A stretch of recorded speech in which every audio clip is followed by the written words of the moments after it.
Bismillahirrahmanirrahim. Assalamualaikum warahmatullahi wabarakatuh.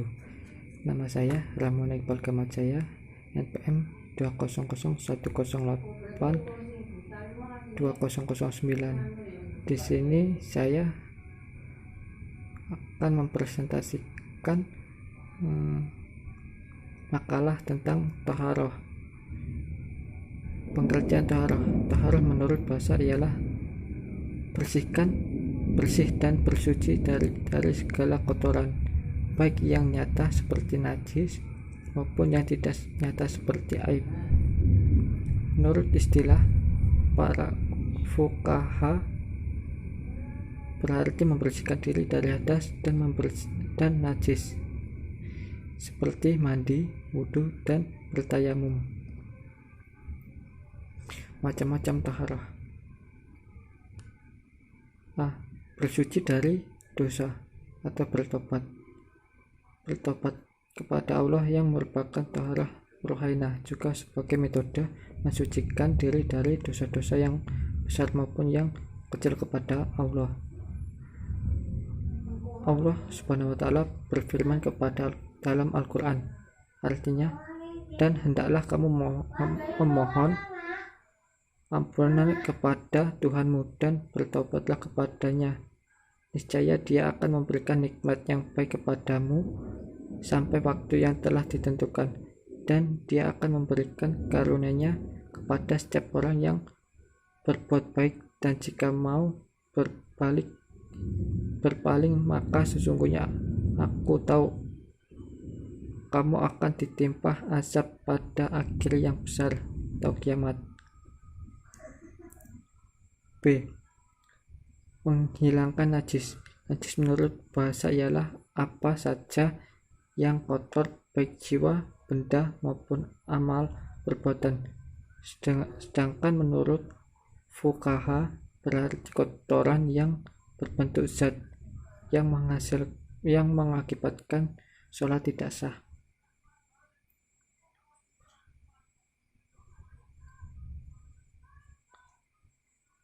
Bersuci dari hadas. Hadas menurut makna bahasa peristiwa, sedangkan menurut syara adalah perkara yang dianggap mempengaruhi anggota-anggota tubuh sehingga menjadikan sholat dan pekerjaan lain yang sesungguhnya dengannya tidak sah, karenanya tidak ada sesuatu yang meringankan. Hadas dibagi menjadi dua,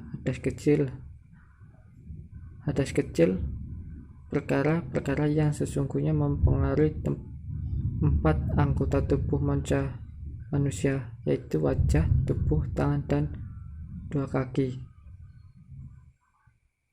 Hadas besar adalah perkara yang dianggap mempengaruhi seluruh tubuh, lalu menjadikan sholat dan pekerjaan lainnya yang sesungguhnya dengan tidak sah. Hadas besar ini bisa hilang dengan cara mandi besar. Macam-macam air dan pembagiannya.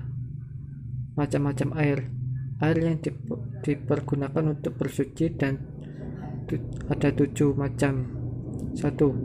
Air hujan. 2. Air sungai. 3. Air laut. 4. Air dari mata air. 5. Air sumur. 6. Air salju. 7. Air embun. Mungkin sekian saya akhiri. Assalamualaikum warahmatullahi wabarakatuh. Saya Tamala Zahra, nomor NPM 2001081081014, ingin melanjutkan presentasi dari Ramona Iqbal Kamajaya. Tadi kan Ramona Iqbal Kamajaya kan menyebutkan macam-macam air yang bisa untuk bersuci. Nah, selanjutnya itu terdapat pembagian air. Dalam pembagian air ini terdapat 4 pembagian.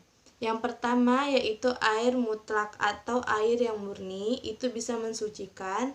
Yang kedua itu air musyamas, yaitu air yang ketika digunakan hukumnya makruh karena air ini air yang dipanaskan di bawah terik matahari. Yang ketiga maksudnya itu air mustamal. Air mustamal ini yaitu air yang suci, tetapi tidak dapat mensucikan karena air ini air yang sudah digunakan untuk bersuci. Yang keempat itu air mutanajis. Air mutanajis ini berarti air yang terkena najis, jadi tidak dapat untuk mensucikan. Selanjutnya, terdapat cara-cara bersuci dari najis hadas besar dan hadas kecil. Yang pertama yaitu dengan cara berwudu. Dalam berwudu ini terdapat rukun wudu. Nah, rukun wudu ini antara lain niat, membasuh muka, membasuh 2 telapak tangan sampai siku. Terus tuh yang selanjutnya mengusap sebagian kepala, membasuh kaki sampai mata kaki. Yang terakhir itu tertib, berarti urut. Dalam rukun wudhu ini terdapat juga sunnah wudhu. Dalam sunnah wudhu ini juga yaitu antara lain membaca basmalah, itu sunnah. Nah, bagi laki-laki nih, ketika ada jenggot atau ada kumis, itu sunnah untuk membasuhnya saat berwudu. Terus tuh membasuh sampai 3 kali itu sunnah, berkumur-kumur sunnah. Selanjutnya itu berdoa setelah wudu, itu juga sunnah. Dalam sunnah wudu dan rukun wudu juga terdapat hal-hal yang bisa membatalkan wudu. Jadi yang bisa membatalkan wudu yang pertama, keluarnya sesuatu dari 2 jalan, yaitu kemaluan. Yang kedua, ketika laki-laki dan perempuan sudah berwudu, itu tidak sengaja atau sengaja bersentuhan, itu juga membatalkan wudu. Terus yang terakhir, hilangnya akal. Hilangnya akal itu juga bisa membatalkan wudu, seperti gila ataupun pingsan. Selanjutnya, setelah cara berwudu, terdapat juga cara mandi.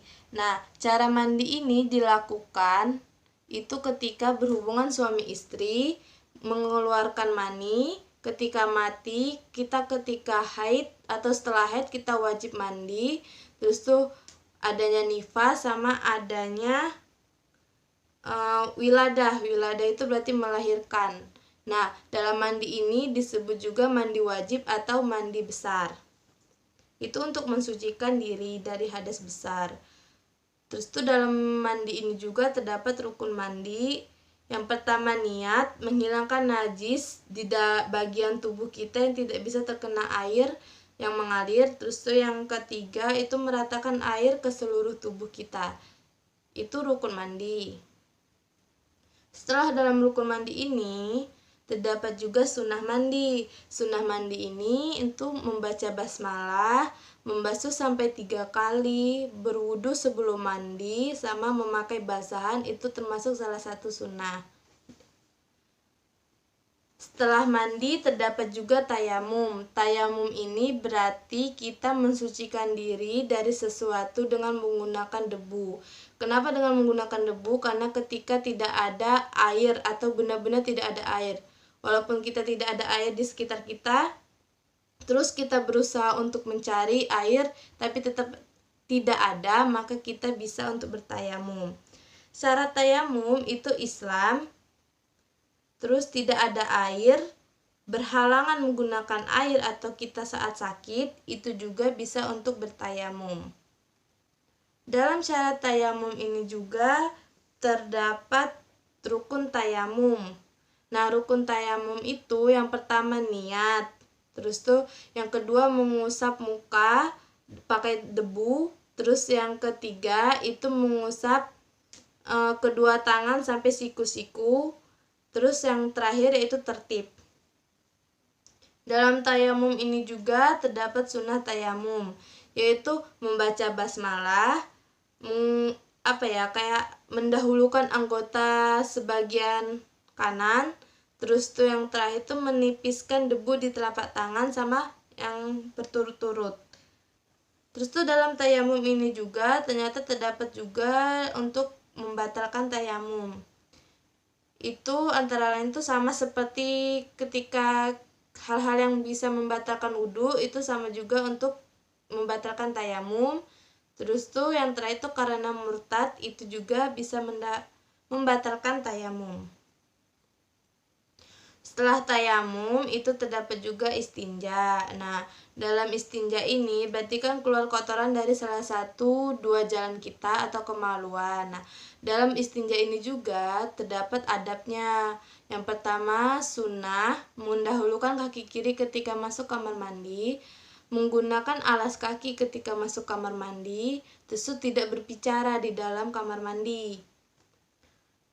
Terus sama tidak buang air di air yang tenang. Jadi kita itu tidak boleh membuang air di air yang tenang.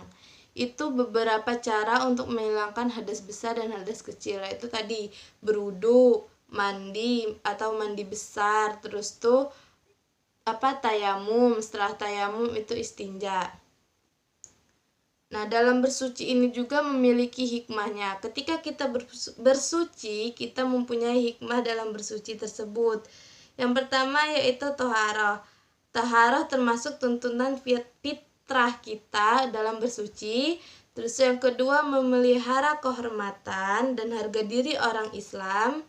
Yang ketiga memelihara kesehatan. Keempat menghadap Allah dalam keadaan suci dan bersih. Yang kelima, toharoh ini juga berfungsi menghilangkan hadas besar dan hadas kecil. Terus itu juga menghapus dosa kecil kita, sama membersihkan kotoran indrawi kita. Seperti itu.